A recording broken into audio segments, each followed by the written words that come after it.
Let me bring the mic up there. Welcome back to Give STL Day 2025 Live. My name is Chris Strubb, the Giving Day guy, and this is your 11 a.m.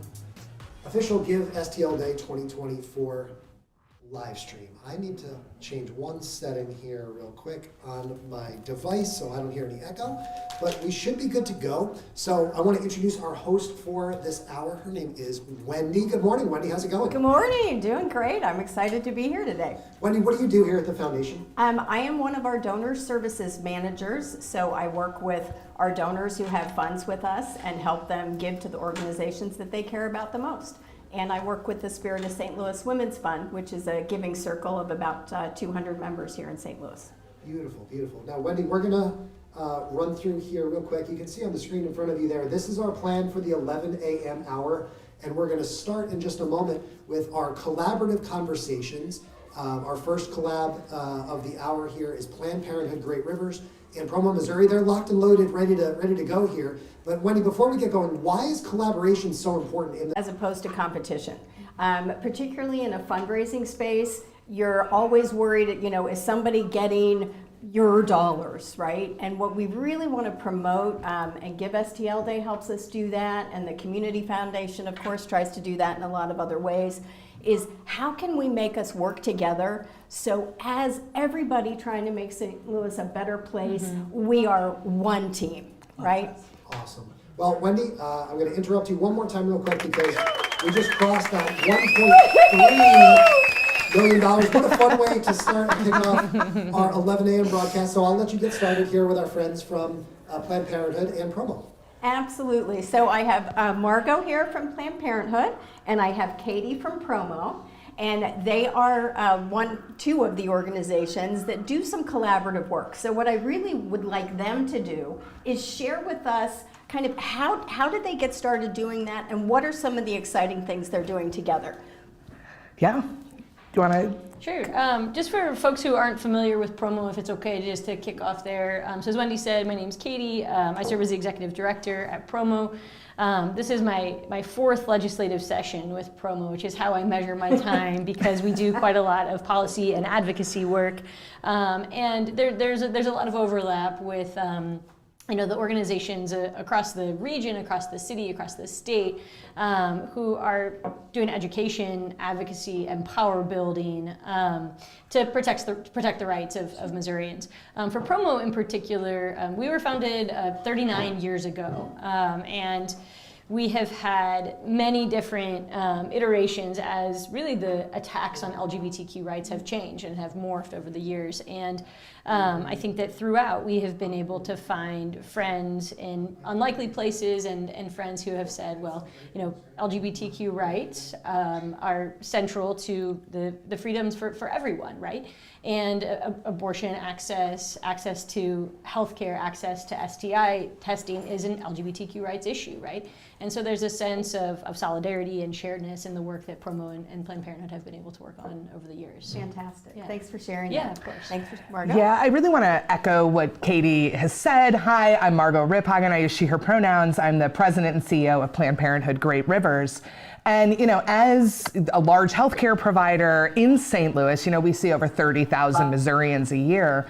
Planned Parenthood has been here for 90 years, and we wouldn't be here without the advocacy work and without our strong partnerships, right? It's like Katie is not only somebody who I love working with, but I also consider a dear friend because we work so closely together and we can't exist without each other, right? So when I think about the healthcare services that Planned Parenthood provides, like Katie said, STI testing, about birth control, about making sure that folks just have access to the care that they need, we have to be advocating in community. And we both care deeply about St. Louis, about Missouri, about making sure that folks have access to the care and to the rights that they need and deserve. And we have to do that together. It's wonderful. That's fantastic. Awesome. Thanks. Thanks for Yeah, sharing. of course. Are there any specific things that, a specific example of something that you guys actually do together that you could share with the group? I mean, I think it might be easier to say what we don't. No. Yeah, You know, Okay. I think one example that I'm really proud of is that we've both done really powerful deep canvassing work. And I'm not sure, Wendy, are you familiar with the practice of deep canvassing? So when people think of canvassing, they often think about, someone trying to collect a signature. It's a very like transactional interaction, right? Or someone saying, hey, Wendy, will you vote for this person? We're stumping for this person. Deep canvassing is actually quite the opposite of that. Deep canvassing was born actually out of the movement for marriage equality. So we established marriage equality at the federal level in 2015, but for years and years before that, there was a fight for marriage equality. And as you might remember, in 2008, there was a ballot measure, and polling suggested that Californians would support marriage equality. Well, devastatingly, they didn't, and we lost marriage equality in the state that we thought would be the stronghold. And the LGBTQ advocates at the LGBTQ Center in Los Angeles said, okay, we heard from everyone that we were going to win this. Everybody that we talked to said, yes, we stand on the side of LGBTQ rights here. We have to talk to people we're not talking to. And so they identified the counties where we lost marriage equality the biggest. And queer and trans people went and knocked on doors and had conversations with people. And the conversations were about not persuading you, but connecting with you on shared values. So if I'm able to share with you about my lived experience, I can connect with you as a voter about how you show up at the polls, how your lived experience and your values show up. And this tool was just instrumental in being able to move LGBTQ rights forward. And it's now a tool that's been used across the country, in I think every state on a variety of issues where, when it comes down to it, we find that we actually have much more in common with people we might disagree with or vote differently than not, because often our values are very in line. And so what we're doing now, and I'll give Margot a chance to talk about the deep canvassing they've done and they'll be doing, is through a common training with the Missouri voter engagement crew to have transformative conversations at the doors. And our work right now, this is what transformed the reality for marriage equality, is to normalize what it means to be trans in Missouri, what it means to be non-binary. Because 71% of Americans say they've never met a trans person. And so we have to use this tool that was so monumental and instrumental in changing hearts and minds just by being able to say, here I am, right? And so that's the work that we're doing, and I know Planned Parenthood has done transformative conversations over the years as well. Oh, I love that, because you're absolutely right. When you said canvassing, I immediately went to somebody knocking on my door and, hey, do you support this? Give me your 3-second pitch. Right. And what you're really talking about is connecting. Absolutely. It is connecting on that human level. We are all humans on this planet, and we have much more in common than we disagree with. Absolutely. And I love that. That's fantastic. Yeah, Margo, that's exactly the key here, right? Is like when you think about the services that Planned Parenthood provides, it's like the overwhelming majority of Americans and Missourians don't support, a defund of Planned Parenthood. They don't want politicians in the exam rooms with them. And what we know is that if we're going to change hearts and minds, we have to be meeting folks where they're at and having conversations with them where they are, which means we're talking to folks when they come into our health centers to get services, also about the bigger picture, right? About what it means to be queer in St. Louis, what it means to be a woman in St. Louis and seeking services. And how to make sure that you're getting all of the care that you need, but also making sure that that care remains available, right? Because one of the biggest things that, we stand behind is we care no matter what, right? We make sure that anybody and everybody who needs care can come in our doors. And a big part of that is making sure that we're also having conversations with folks, that folks understand what it is we do, right? So I know that, a lot of folks, when they think about Planned Parenthood, think about abortion. Right. And abortion is one of the things we do. And we provide full spectrum of sexual and reproductive health care, right? We provide menopause care. A lot of folks don't know that we do that. As a woman of a certain age, is also on my mind, right? But it's all about how are we talking to folks? How are we making sure that people know who we are, who lives in their communities? We're your neighbors, right? And we need to be having conversations with folks. So this canvassing work is truly transformative. Oh, that's just exciting. Yeah, That it's very exciting. Fantastic. And I love that we can share this way Yes. with all kinds of people whose doors we may never get to. Exactly. Right? I love that. That's fantastic. So just real quick, can you talk a little bit about maybe some of the challenges, and why does that really make Give STL Day even more important to you at this moment in time? Yeah, for us, you see our name in the news a lot, right? So we are, of course, making sure that we provide care to anybody who needs it, which means that we have to have funds in order to provide that care, right? So we are consistently under attack. It means we're losing Medicaid funding, Title X funding, which serves the most vulnerable populations and makes sure that folks with lower incomes can get health care, essential health care that they need, birth control, women exams. All of those funds that typically come from the government would help provide that care.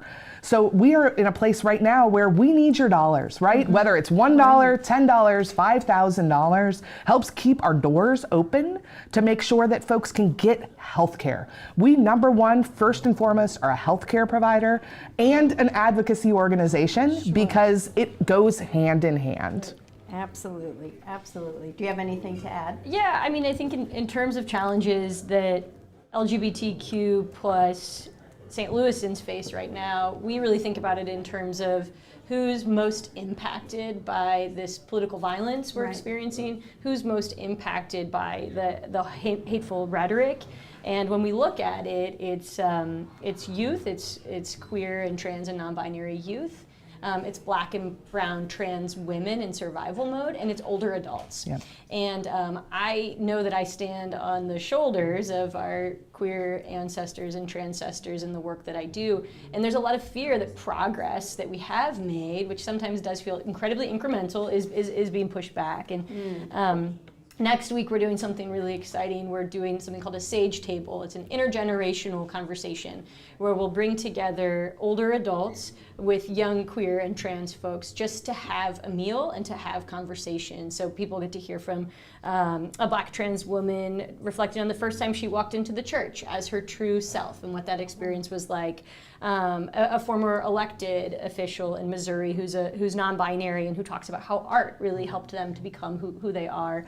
And then there'll be 100 people that just said we need to combat social isolation. We need to be here for older adults who are getting pushed out and who are afraid to go access services.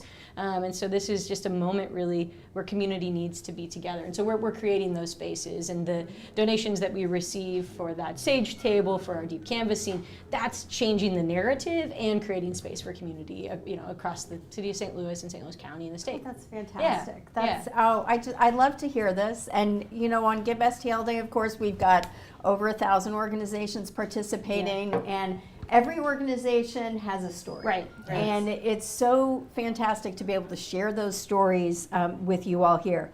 Is there anything that is super important that we haven't talked about for you guys yet? Or have we covered your key things? I think the key thing, and you just said it, right, is that none of us can exist without each other, right? When I think about St. Louis, when I think about Missouri, when I think about how do we make sure that Planned Parenthood's doors stay open, how do we make sure that folks access the healthcare, it takes the community, right? So this is one of the reasons why we operate so well together, not only because we have to, but because we want to, because we know that we are all stronger and that our lives are all better and healthcare gets better when we all act together with common interest in mind. Love that. Thank you. Yeah. Thank you, Mario. Yeah. I don't know, I would say it's an uphill battle right now. Right. And there's a tremendous amount of misinformation out there. And so my ask is for folks to connect with one another, to be vulnerable, to be honest, and to be uncomfortable as we're in a space where we're having to navigate some difficult conversations over, the foreseeable future when it comes to queer and trans rights. Absolutely. And I like what you said about being a little uncomfortable. For sure. Because that's what it's going to take. Yeah. Right? You know, we all have to be willing to step out of our little box where we're comfortable and we think that we know, into an area where maybe we don't. And I love what you guys are doing in the community. I think we're coming up pretty close on our time here. So we are, Wendy. all right. I just want to acknowledge this was a wonderful conversation. Thank you guys so much for you. both being here, and thank you for your courage in the work that you do Absolutely. around town. You know, when we put this collaboration together, I was really looking forward to being here. So I'm so glad you guys can make it down, and thank you for the great work that you guys do. So, Thank you so much. Thank you. we will be back in 60 seconds. We have Angie here from the Center for Autism Education. So we'll be right back. Don't go anywhere. Thank you, guys. Thank you. Give STL Day is powered by the St. Louis Community Foundation. Thank you to our giving partner, the Burgess Family Foundation. We proudly recognize our sponsors, whose generosity helps make this day possible. Our gateway sponsor, Purina. Our community sponsors include Watlow, More Computing, the St. Louis Business Journal, 5 on Your Side, St. Louis Magazine, the St. Louis Post-Dispatch, Fox 2 News and KPLR 11, and Cardinals Care. We're also grateful to our friends of Give STL Day, First Alert 4, and DDI Media. And finally, our local heroes, St. Louis American, Clifton Larson Allen LLP, Wildflower Communications, and George Sells Media. Thank you to all of our sponsors and partners for making Give STL Day a success.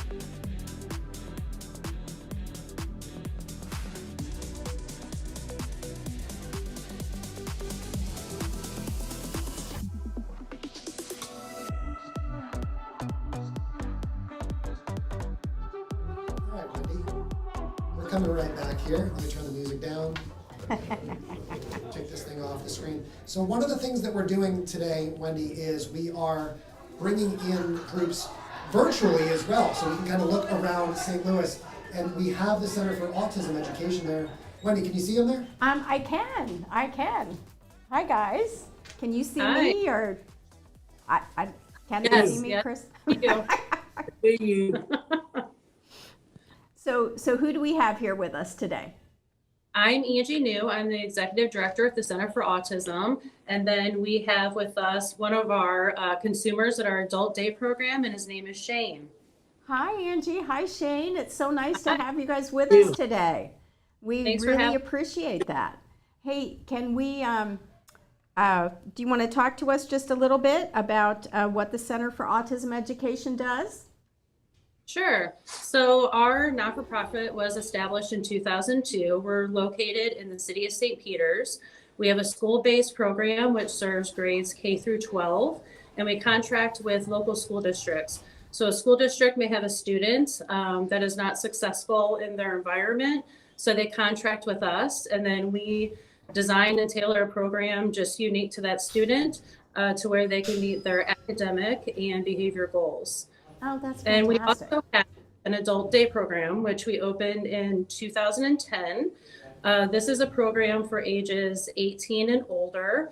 This is a post-secondary option for individuals when they graduate from high school that don't have the skills yet for competitive employment. Sure. So this program enhances daily living skills, functional daily living, and community integration.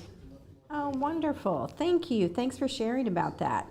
I have a note here about your Grounds for Growth campaign. Can you talk to us about that just a little bit? Yes, we just moved into our new building a year ago, so we are celebrating our 1-year anniversary. Exciting. And building, the environment is great, but we're still making it our own.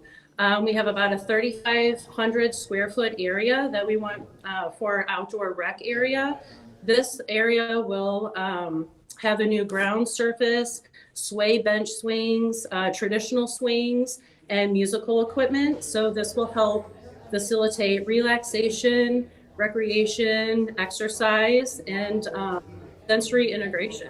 Oh, Oh, that's fantastic. So are all of your Give STL Day funds today going to be supporting that program, or are you doing some different things with what you raised today? Yes, all the funds that we receive today will go for our Grounds for Growth.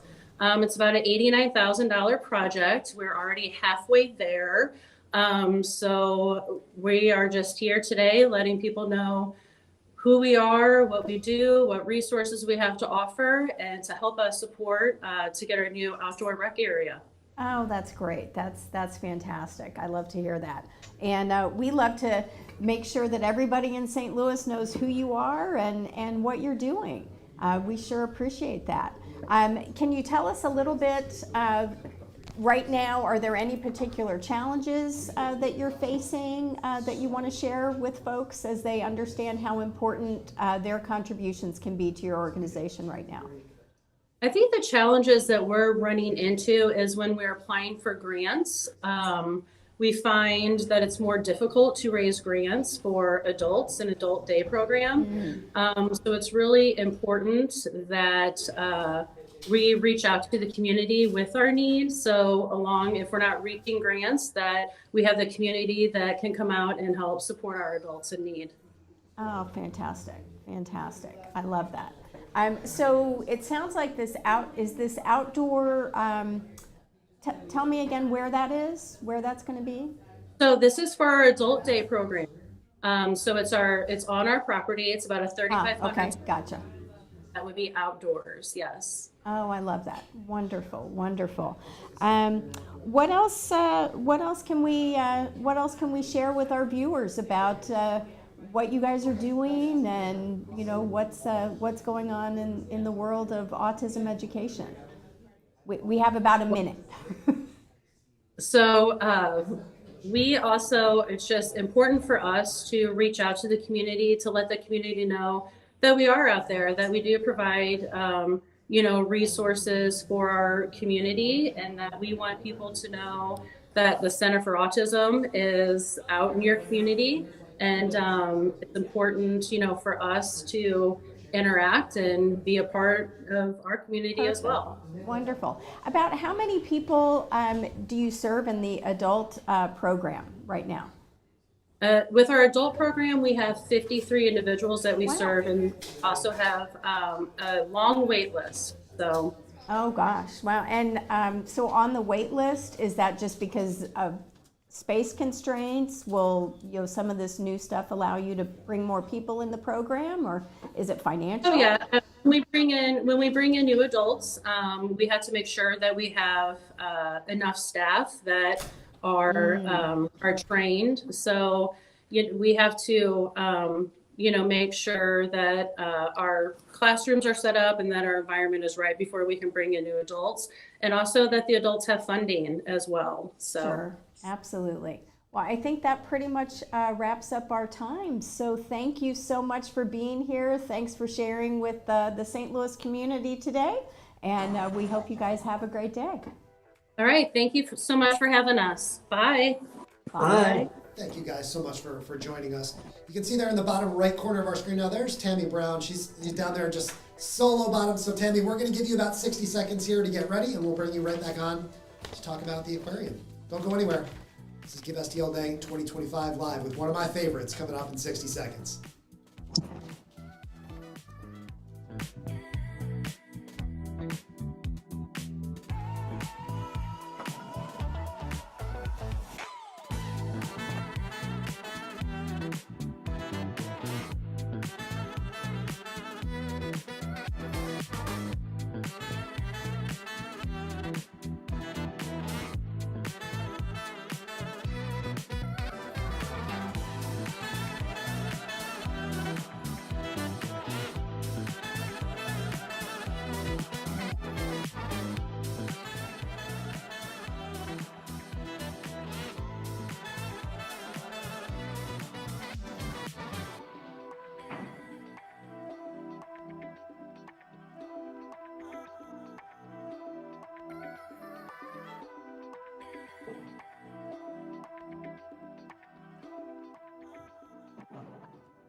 Hi, Tammy. How's it going?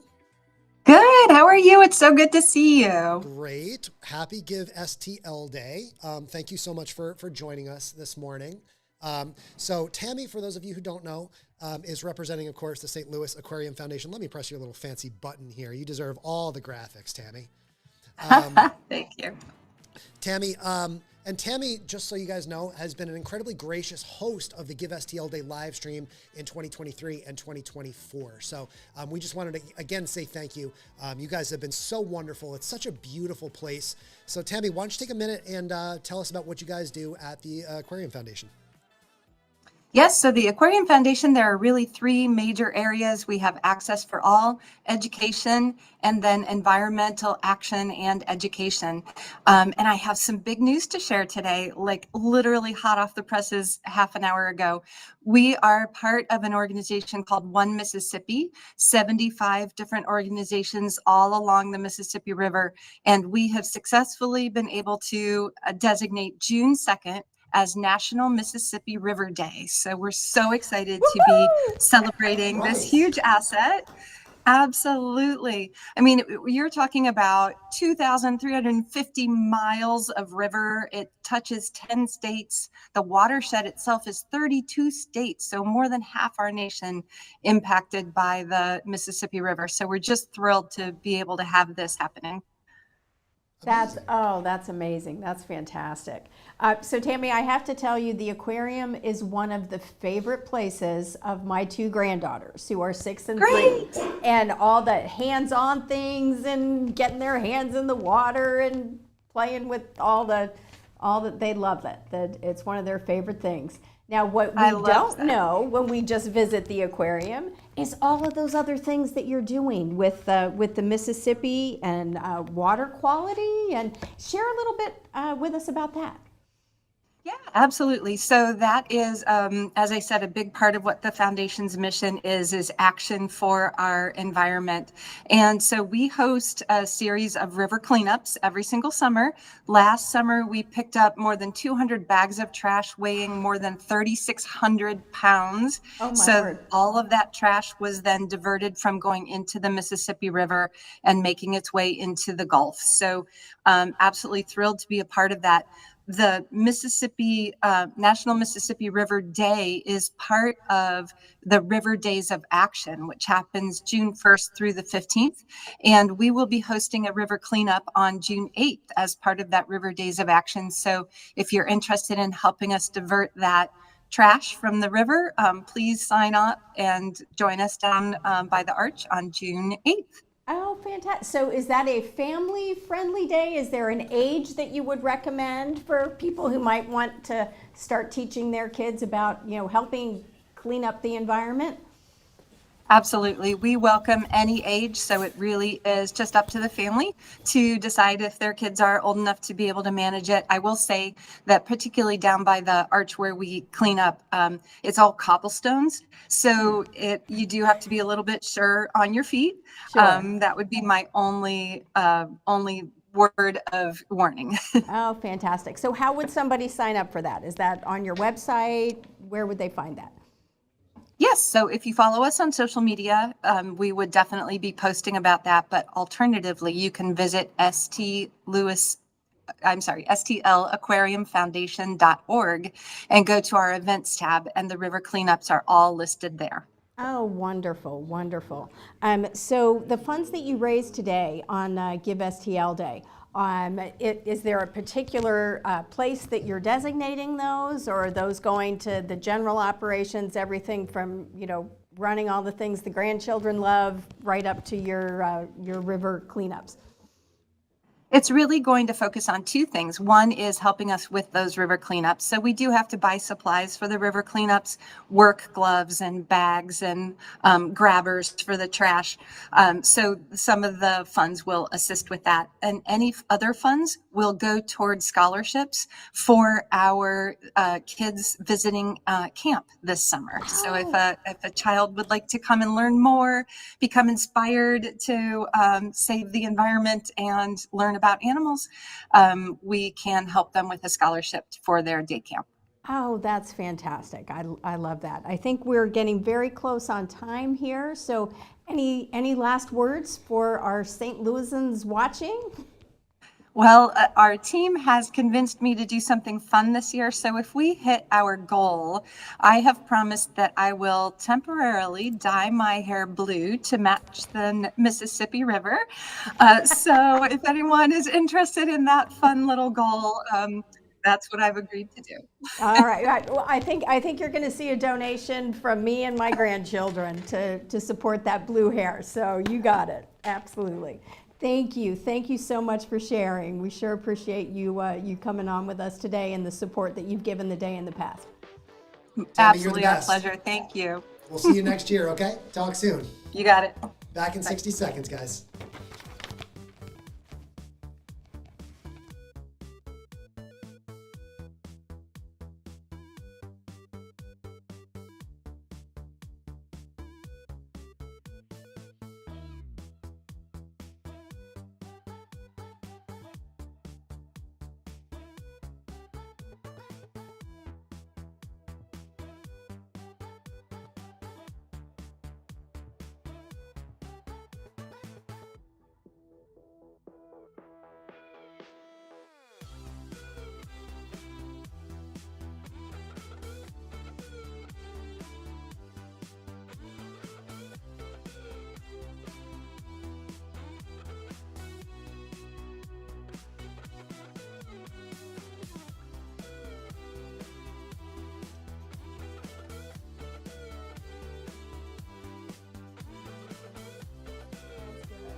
Take it away, Wendy. All right. I'm here with John Saunders Jr. with Wesley House today. Yes. And I'm going to ask you, John, I don't know how many of our people know what Wesley House is and what they do. Can you share with our audience? Well, originally Wesley House started as a settlement house back in 1903 for immigrants coming to St. Louis from Europe, and it eventually migrated from the downtown area to North St. Louis. We have been in the facility we're in since 1952. We are a community-based entity that provides youth programming, after school, summer enrichment camp. We do a monthly food pantry and emergency food provider. We also have a community garden, and we deliver close to 400 Meals on Wheels every week, and we have a group of seniors that come to our facility on Tuesdays and Thursdays for bingo, socialization, gossiping, and just enjoying an opportunity to get out of the house and do something productive. Oh, that's fantastic. Yes. That sounds like you're a real community hub there. Yes, we are located on Lee and Taylor in North St. Louis. We are considered the #1 house on the block. So, I love yes, it. Well, yes. You're everyone's house on the block, it Well, sounds like. pretty much from so. seniors to Yes. the youth and everybody in between. We start with youth as young as 6, and actually our oldest senior participant is 93, and she still drives. So Oh my goodness. she refuses to allow us to come pick her up. So, Well, good for her. Yes, good yes, for her. very good. I love that. That's exciting. Yeah. So, is there anything coming up? Any Sure. particular activities? Well, we're particularly participating today in support of our summer camp program, which is a free program for our kids, ages 6 to 14. And that includes golf, chess, swimming, STEM programming, physical physical exercise, and then also we have really started a couple of years ago after COVID, looking at crisis intervention and some trauma issues that kids and families are dealing with, and that has led us to host a community wellness and resource fair on May 31st. Oh, at Wesley House. fantastic! Yes. Fantastic. And is that's open to everybody in the Yes. community then? Yes, it's open to the community. We'll have over 20 vendors that will stretch from the infant loss resources to Black Girls Do STEM, Sure. to a number of different organizations that can provide resources for their programs, but also we're going to have a panel discussion centered around mental illness that youth and families of color deal with because of community and societal issues. So our biggest thing is that not only do we want to provide resources, but we want to provide the connectivity to get the help after that event. Wow. So that's our way of sharing our platform and our bridge to the community. That's amazing. Yes. And what a fantastic history. Oh, It's just incredible what you guys are doing. That's and that connection to community. I think we hear that with all of our organizations as we've gone through is, Right. you know, where they're connecting to community and you know, the things they're making possible. Do you do that all with staff? Do you do Oh, yes. volunteers? Staff, volunteers, And our board of volunteers? directors is very involved. And one of the things that's very interesting for me personally, I grew up going to Wesley House myself. I grew up in that community. Remember when it was a very strong middle class community. So our focus is really revitalizing, energizing, and really empowering youth and families and even seniors to understand that life is still full of things that you can explore. That's great. So we look at ourselves as a resource and a bridge to other resources in the community. Oh, that's fantastic. Yes. Thank you so much for Thank being you. with us today. Appreciate Thanks for it. sharing. And I hope some of the folks watching got to learn something new about a nonprofit they may not have been familiar with. That's what we look forward to. All right. Thank you. Thank you so much for coming down. We appreciate you. Sure. We will be back in 60 seconds with our next group. We've got Good Shepherd School for Children lined up here, and we'll be right back. So, Cheryl and Julie. Do I have it?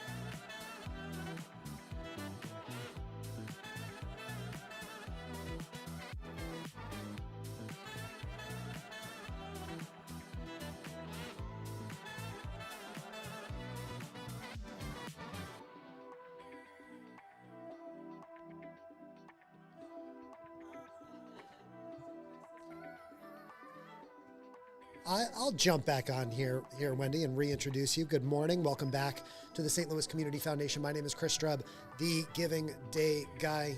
You're controlling all the things you see on the screen. One of the cool things we can do on the screen, guys, is throw up your comments. So if you're watching and supporting any of these organizations, jump on in and say hi. And our guests can see the comments on the screen there as well. Ashley Cook saying support our youth today. We got a thumbs up. So Wendy, I'm going to throw it back over to you so we can meet our friends from Good Shepherd. Absolutely. So we have with us today Daryl and Julie from Good Shepherd School for Children. And I'm going to ask them to tell us a little bit about what they do. Julie, Daryl? Thank you. We're very grateful to be here today. Good Shepherd School for Children at our current location opened in 1997 as an inclusive early childhood center serving children with and without special needs. And we also operate a pediatric therapies component for youth all the way up to age 18. And so Julie's been not only a parent in our program, but is our board chair, and we're grateful for that relationship. And anything you'd like to add, Julie? Yeah, no, my son started at Good Shepherd, and we had no idea he was a special needs kid until he was almost 3. And the school actually helped us with the diagnosis. And so that's the amazing part of the school is we have amazing staff that are all kind of trained to realize where the developmental delays might lie. So if you do have, development delay, that they can help you catch it. And they work just through the therapies. And so we have on-site therapy rooms for speech and OT and PT. And so as a parent, all that therapy was done in-house. We didn't have to take our child anywhere, which is fantastic. As you're navigating insurance and you're navigating all of those complexities, it's all right there. And they have an insurance coordinator on site to also help navigate Oh my that, gosh, boy. right? I mean, it's a Couldn't we win-win. all And use I'm that? going to show off my little kiddo here. So this is Max when he was at Good Shepherd, and then Max now. Max is going to be in 7th grade this fall, and so this cause is near and dear to my heart. And we're new to this, and we're trying to raise some more money and get out there and get post-pandemic and just grow our donor base. So this is your first year of participating in Give STL Day, is, right? it Oh, is. that's it. Well, we're just delighted to have you. Thank you so much for coming and thank you for being willing to share, right? Definitely. You know, we're as we've seen today, you know, we're all really about connecting to the community. And, you know, everybody connects at a different spot. You know, you say, you know, you might know the elephant, but you maybe only know the trunk or the tail or the big leg. And you guys are a big important part of what's happening in your area in early childhood. So you're located where? We are at 1170 Timber Run, off of Olive, about a mile west of 270. So, Gotcha. Okay. yeah, All right. yeah. And do you have an area that you serve, or can, you know, kids with the needs that you serve come from anywhere? What? Yeah, and you hit the nail on the head. It's all about the need. And while we might have a preponderance of kids from somewhat more proximate in the area, they really do come from all over based upon the child's needs, what works for the families, and finding that good fit. We know there's never in this kind of work any one size fits all, but we're grateful for the chance to, you know, really operate as inclusively as we can, and that been able to meet some of those needs for children and families for many years. Fantastic. And I would guess that there's probably a gap between what a family's able to pay for maybe and the cost of the program. Yeah, would you like to share a little bit about that? I can speak to that. So so especially when your diagnosis first starts, or even if you've already had a diagnosis, right? Your insurance is always going to push back and fight back, and that's where Good Shepherd has stepped in, and that's why I give back, right? Because they gave my family some discounts and scholarships to kind of meet that need and to help fill in those gaps, and that's where the money today is definitely going to go. It goes toward that scholarship program to make sure that we can serve everyone. You know, we don't want to turn kids away, and we want to have that inclusivity too, right? You don't want to have your child at a daycare where it's just them, right? You want that, you know, we want inclusivity everywhere, especially going through school, and that way they can be with their peers and have a good time. Oh, that's wonderful. That's absolutely fantastic. Let's see. Okay, yeah, we're good on time. We have maybe another minute. Anything else that you'd like to share with us today? You know, where are the gaps like what insurance covers? Yeah, Tell us no, a little thank you bit about that. for mentioning that. That is a fairly prominent situation, and one of the many reasons we're grateful to be able to connect and get the word out today.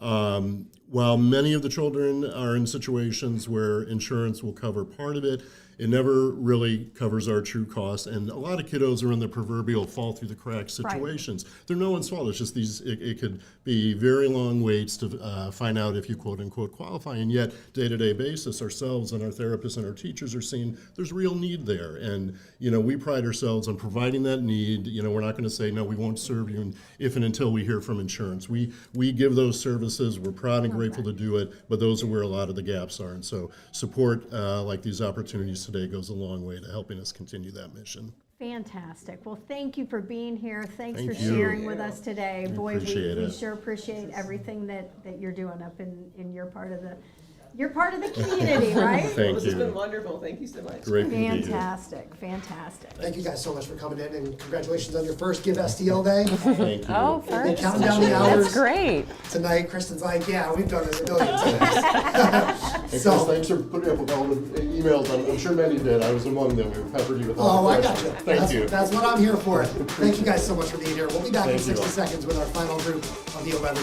a.m. hour. Coming right up. Don't go anywhere. Are you Annie? I'm Christy. What do you think?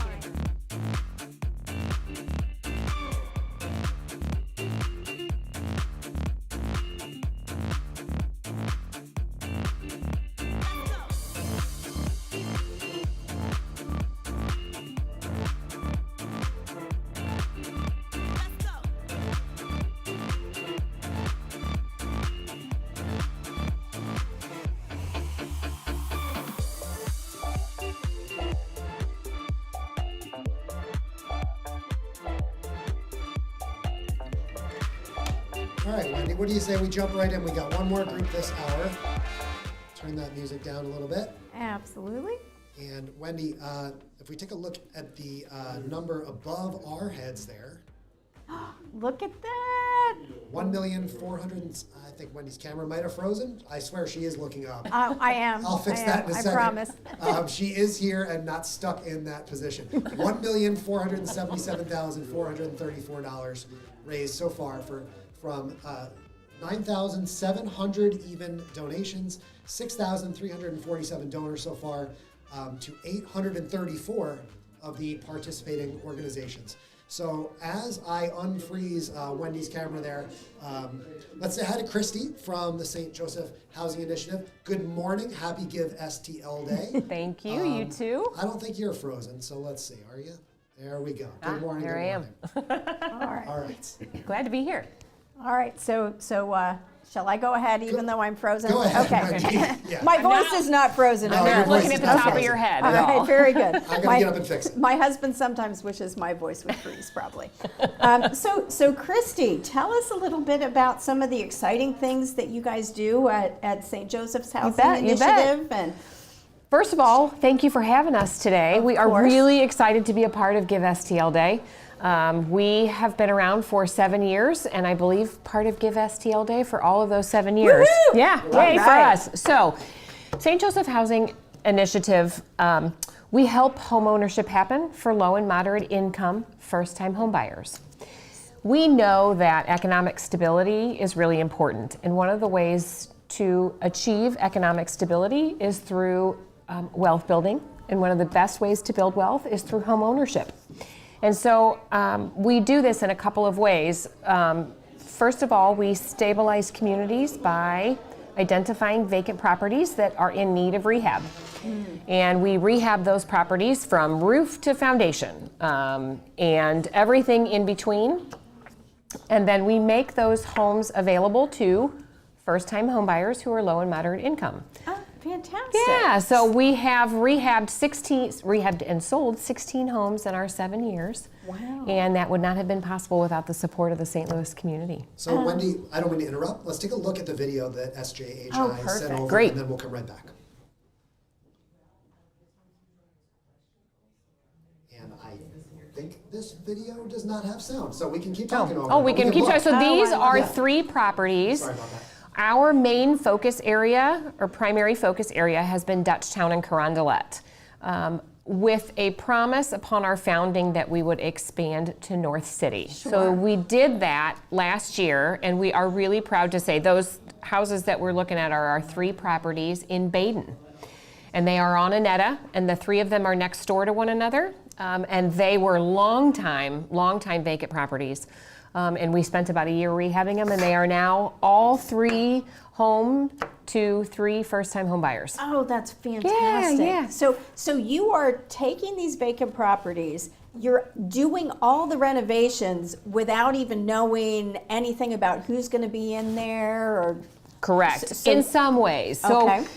one of the ways that we help pave the way for first-time home buyers is through our Homeowner Readiness Academy, which is our homebuyer education series. Everyone that purchases one of our houses has to go through this 4-course series. wow. That takes people from building a budget to understanding credit to the home buying process, all the way through to home maintenance and how to be a good neighbor. That should be in high school. That should be in high school. You are exactly right. So while that's going on, and we have people that come through Homeowner Readiness Academy who have yet to be able to purchase a house. People are in all different stages of readiness. But yes, when we acquire a home, we do a new roof on almost all of our properties where needed. We do tuck pointing. We do all new electrical systems. We do all new plumbing. We do new sewer laterals, new flooring, new updated kitchens, updated bathrooms, new flooring, appliances, all of the things so that when our home buyers get in the home, they are set up for success in their first years of home ownership. So they're not wondering, do I pay the mortgage or do I replace my HVAC system? Right. We also then provide $5,000 in down payment assistance to everyone who purchases a home from St. Joseph Housing Initiative once they've completed the home buying process. Oh, that's fantastic. And the fact that you're doing those renovations at the foundational level in those homes means no surprises. You got it. Right? That's exactly what we hope. Right. And the flip side of that is, the flip side from setting our home buyers up for success, we're helping to revitalize communities. Yes. And that's really important as well, stabilizing communities and stabilizing families. So how do you identify the vacant properties? My goodness, a bunch. They've come to us in a multitude of ways, right? Very grassroots. We drive around the community and look and see and do some research on who owned the home. Some of our properties come to us from the actual homeowner. So we don't ever put someone out. All of the properties have been vacant. So sometimes it's an out-of-town owner that we contact. And sometimes we get them through the vacancy initiative and a neighborhood community development corporation who've partnered together and done the legal things necessary to acquire a property from what I would call a deadbeat owner, and rehab them from that point. So lots of different ways. And I love your story in Baden with the three that are right next to each other. Yes. Because don't we know how important it is if you have one, two, multiple properties on a single street. Yes. What a difference it makes in that community. And then there's incentive for other folks to come in and do the same. We call it clustering, right? So clustering our work is important. And so we have those three properties in Baden right next to each other. And I wish I could bring some of the neighbors from that block who have stopped us in the street and said, I cannot believe what you've done for the block. I'm so grateful for what this has done. We have 5 properties on Alaska in Dutchtown. And you start to see more people are putting flowers out on their porches. Exactly. People are coming out and saying, oh, I wondered what was going to happen with this property, and I'm so grateful. So you are exactly right. The clustering is really important. And there is so much work to be done. And the support of the St. Louis community is so important. And there are several organizations involved with Give STL Day, including us, that are doing this type of work. And it's one house at a time. It's one house at a time. That's wonderful. Yeah. I just love that. I love to hear what you guys are doing. So I noticed an interesting note here that you're always looking for construction industry partners. You got it. Who might either provide expertise or in kind, right? So we are 100% funded by grants and donations. Okay. And so the support we receive is directly related to the number of projects that we can complete. Sure, absolutely. So for sure, expertise in electricity, electricians and plumbers and roofers. Now, we also rely heavily on volunteers. So volunteers are an important way that we can keep some of our costs down. We use volunteers in any project or any job that is not code related. Okay, so obvious viewers, relations. for our audience, this is a great volunteer opportunity for you. Do things like painting and landscaping and lawn cleanup and construction cleanup, neighborhood cleanups and the such. We do have some wonderful in-kind industry donors. Strive Electric has donated the complete wiring of several of our homes.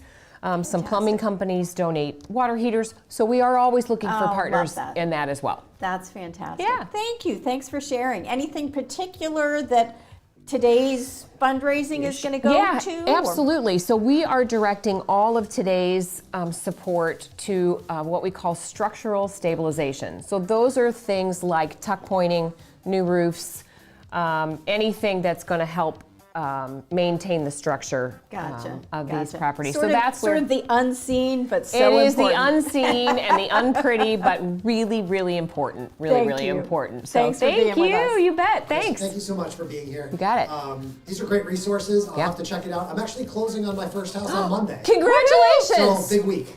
Big week for you. Good for you. Congratulations. Thank you so much for taking the time today. You bet. Today. Thank you to the St. Louis community. You can donate at givestlday.org. Wendy, that's it.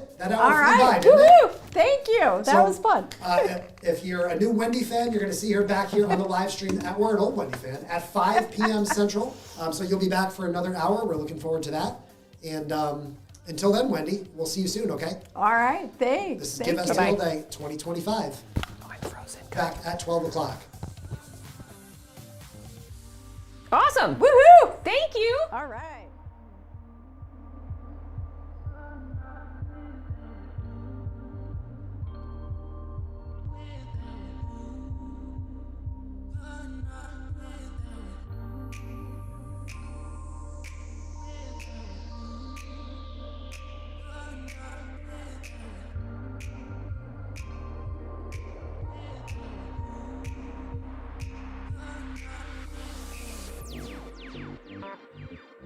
Thank you.